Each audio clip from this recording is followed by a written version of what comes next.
નમસ્કાર વિદ્યાર્થી મિત્રો, ધોરણ 10 બોર્ડની પરીક્ષા ખૂબ જ નજીક આવી રહી છે અને એમાં પણ ગણિતમાં બેઝિકથી જો આપણે વાત કરીએ તો વિભાગ A ની અંદર જે 24 માર્ક્સનો પૂછવાનો છે 1 થી 24 પ્રશ્ન જે હેતુલક્ષીમાં હોય છે. ઘણા બધા વિદ્યાર્થીઓના જે માર્ક્સ કપાય છે 1 થી 2 માર્ક્સ આ હેતુલક્ષીમાં કપાય છે. જો હેતુલક્ષીની અંદર જો તમારા 24 માંથી 24 માર્ક્સ આવી ગયા તો કોઈ પણ તમને 80 માંથી 80 માર્ક્સ લાવતા રોકી નથી શકતા. તો આ 24 માર્ક્સમાં પરફેક્ટ તૈયારી જો કરવી હોય તો કઈ રીતે કરવી, જેની અંદર ક્વેશ્ચન નંબર 1 જે છે એ ચેપ્ટર 3 માંથી પૂછાશે અને ચેપ્ટર 3 માંથી પણ મારે શું વાંચવું, એમસીક્યુ કેવો પૂછાશે તો કે કોષ્ટકમાંથી. કયું કોષ્ટક? જેની અંદર આપણે જોયું તો સમપાતી, છેદતી, સમાંતર, એના ઉકેલ કેટલા, સુસંગત છે કે નથી. આ જે કોષ્ટક હતું આ કોષ્ટકમાંથી ક્વેશ્ચન નંબર 1 એટલે કે એમસીક્યુ 1 આવશે. બીજો જે એમસીક્યુ છે ક્વેશ્ચન નંબર 2 એ ચેપ્ટર 4 માંથી, જેની અંદર આપણે વિવેચક શોધ્યો હતો. વિવેચક d <0, d <0, d = 0 અને આ ચેપ્ટર જે કંઈ પણ થિયરી છે એ થિયરી બેઝ આ ક્વેશ્ચન નંબર 2 માં આવશે. ક્વેશ્ચન નંબર 3 ની અંદર ચેપ્ટર નંબર 5 માંથી, ચેપ્ટર નંબર 5 એટલે સમાંતર શ્રેણી, જેની અંદર an sn 10મું પદ શોધો, 30મું પદ શોધો, એ રીતનો આ દાખલો અહીંયા નાનો આવશે. a નું સૂત્ર an = a n - 1 ની પ્લસ એના ઉપરથી એક તમારો એમસીક્યુ થઈ જશે.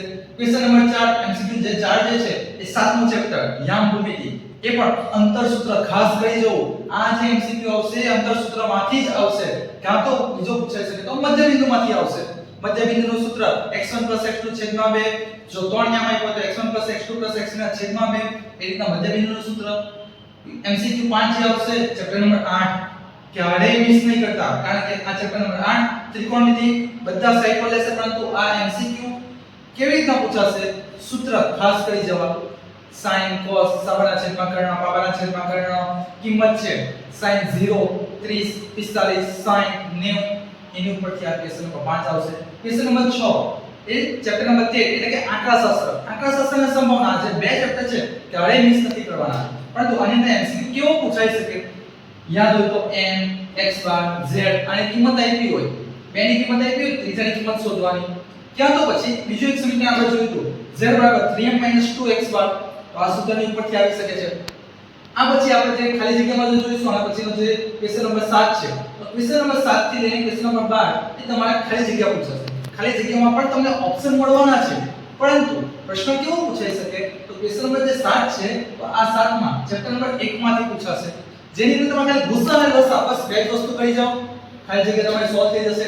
હજી વધારે કંઈક કરવું છે તો એ સમય સંખ્યા છે કે અસમય સંખ્યા છે, વર્ગમૂળ વાળી જે આવે એ અસમય, તો એના ઉપરથી તમારો પ્રશ્ન પૂછાશે. ક્વેશ્ચન નંબર 8 ખાલી જગ્યા જે છે એ ચેપ્ટર નંબર 2 માંથી સુ સ સ શૂન્યના સહગુણકનો સરવાળો, સુ સ શૂન્યના સહગુણકનો ગુણાકાર, આલેખ, પડવલય, ઉપવલય, કયો આલેખ છે, આલેખ કેટલા બિંદુમાં છેદે છે, આ રીતે ચેપ્ટર નંબર 2 માંથી ખાલી જગ્યા પૂછાશે.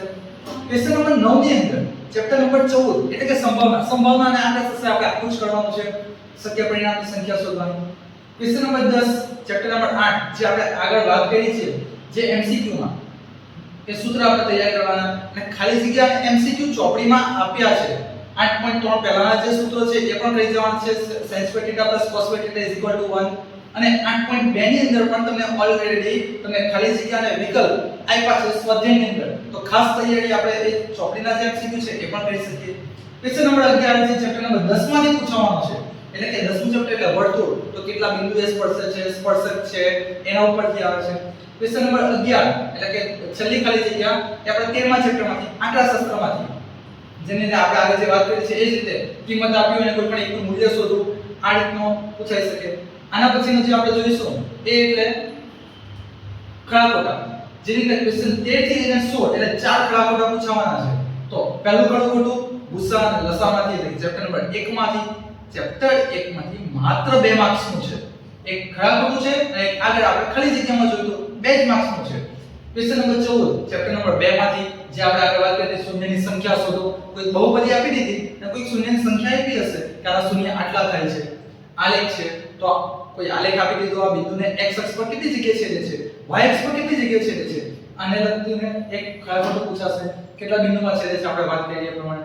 ક્વેશ્ચન નંબર 15 ચેપ્ટર 3 માંથી, ચેપ્ટર 3 માં ચેપ્ટર 3 આવે ને હેતુલક્ષી આવે એટલે કોષ્ટક 100% કરી જ નાખવાનો. કોષ્ટકમાંથી 2 માર્ક્સના એક ખરું ખોટું ખાલી જગ્યા એમસીક્યુ 100% આવશે જ. પછી પ્રમાણિત સ્વરૂપ, તો કોઈ પ્રમાણિત સ્વરૂપ આપી દેશે અને પ્રમાણિત સ્વરૂપમાં આ રીતે લખી શકાય છે. શું સાચું છે કે ખોટું છે તો એ આપણે જણાવવાનું છે. ક્વેશ્ચન નંબર 16 ની અંદર 14 સંભાવના, તો આપણે આખું જ કરવાનું છે. એ પછી આપણે આગળ જોઈએ તો એક વાક્યમાં જવાબ. આની અંદર પણ માર્ક્સ કપાવવાની સંભાવના 100% છે, કારણ કે મારે શું લખવું, આમાં કોઈ જ ઓપ્શન તમને મળવાના નથી. ક્વેશ્ચન નંબર 17 છે ચેપ્ટર નંબર 5 માંથી સક્ષે એટલે સમાંતર શ્રેણીમાંથી કોઈ આ સમાંતર શ્રેણી છે કે નથી બતાવો, જે 5.1 માં આપ્યું છે. સૂત્ર ખાસ કરી જવાબ, બે સૂત્ર છે આખા ચેપ્ટરમાં, an sn. તો એ સૂત્ર પરથી કોઈ દાખલો પૂછાઈ શકે, કોઈ પદ શોધવાનું પૂછાઈ શકે, 10મું પદ, 30મું પદ, sn છે કે 7 પદોનો સરવાળો, નાનો એવો પ્રશ્ન પૂછાઈ શકે. ક્વેશ્ચન નંબર 18 ચેપ્ટર નંબર 10 માંથી, ચેપ્ટર નંબર 10 એટલે વર્તુળ, તો સ્પર્શક વાળા છે, પછી સમકેન્દ્રી વર્તુળ વાળા છે, એવા નાના નાના દાખલા પૂછાઈ શકે. ક્વેશ્ચન નંબર 19 ચેપ્ટર નંબર 14 આપણું ફેવરિટ સંભાવના. ક્વેશ્ચન નંબર 20 ચેપ્ટર નંબર 13 આંકડાશાસ્ત્ર, એ પણ આરામથી ગણી શકાય. વર્ગ લંબાઈ શોધો, n એટલે શું, h એટલે શું, આ બધા નાના નાના જે પ્રશ્નો છે, આખી થિયરી આ બે ચેપ્ટર તો આખા આપણે કમ્પ્લીટ કરવાના છે. એ પછી જે જોઈએ ક્વેશ્ચન નંબર 21 થી લઈને ક્વેશ્ચન નંબર 24 સુધીના જે જોડકા છે, તો એ જોડકા ક્યાંથી અને કેવી રીતના પૂછાશે, તો 21 અને 22 નંબરનું જોડકું ચેપ્ટર નંબર 12 માંથી અને 23 અને 24 નંબરનું જોડકું ચેપ્ટર નંબર 11 માંથી. આમાં શું પૂછાશે, જોડકા કેવા પૂછાશે? જોડકા એવા કઈ જ નથી, માત્ર સૂત્ર તૈયાર કરો. ચેપ્ટર નંબર 12 પૃષ્ઠફળ અને ઘનફળ, નળાકારનો, શંકુનો, અર્ધગોલકનો, ગોલકનો, સમઘન, લંબઘન, પૃષ્ઠફળ અને ઘનફળ બંનેના આ રીતે આખા ખાલી સૂત્ર તૈયાર કરી નાખો. સૂત્ર પરથી દાખલો પૂછાય તો પણ કરી શકીએ અને માત્ર સૂત્ર પૂછાશે ચિંતા કરવાની જરૂર નથી. અને 23 અને 24 માટે ચેપ્ટર નંબર 11, ચેપ્ટર 11 માત્ર 2 માર્ક્સનું છે. તો 2 થી 4 માર્ક્સનું જે ચેપ્ટર નાનું એક ચેપ્ટર છે, તો એ 2 માર્ક્સનું અહીંયા શું પૂછાશે 11મા ચેપ્ટરમાંથી, વર્તુળ સંબંધિત ક્ષેત્રફળ 11મું ચેપ્ટર એટલે તો એની અંદર વૃત્તખંડ, વૃત્તાંશ, ચાપ, લઘુચાપ, ગુણોચાપ એના સૂત્ર તૈયાર કરવાના. આટલું તૈયાર કરીને 24 માંથી 24 માર્ક્સ આપણે લાવી શકીએ છીએ. બીજા બધામાં તમને ઓપ્શન મળશે, section B, section C, section D બધામાં તમને ઓપ્શન મળે છે. એક જ તમારો વિભાગ એવો છે સેક્શન એ, જેની તમને એક પણ ઓપ્શન મળવાનો નથી. એક નાની એવી ભૂલ તમારો 1 માર્ક્સ કપાઈ જશે. એટલે વિદ્યાર્થી મિત્રો ખરેખર આ રીતે આપણે તૈયારી કરવાની છે. કયો ક્વેશ્ચન કયા ચેપ્ટરમાંથી છે અને એમાં શું શું પૂછાઈ શકે છે એ રીતના આપણે તૈયારી કરવાની છે. અને 1 માર્ક્સ પણ આપણે કપાવવા દેવાનો નથી. જો હેતુલક્ષી તમારા 24 માર્ક્સ ક્લિયર છે તો 100% તમારા 80 માંથી 80 માર્ક્સ આવી શકે છે. નમસ્કાર ભાઈ.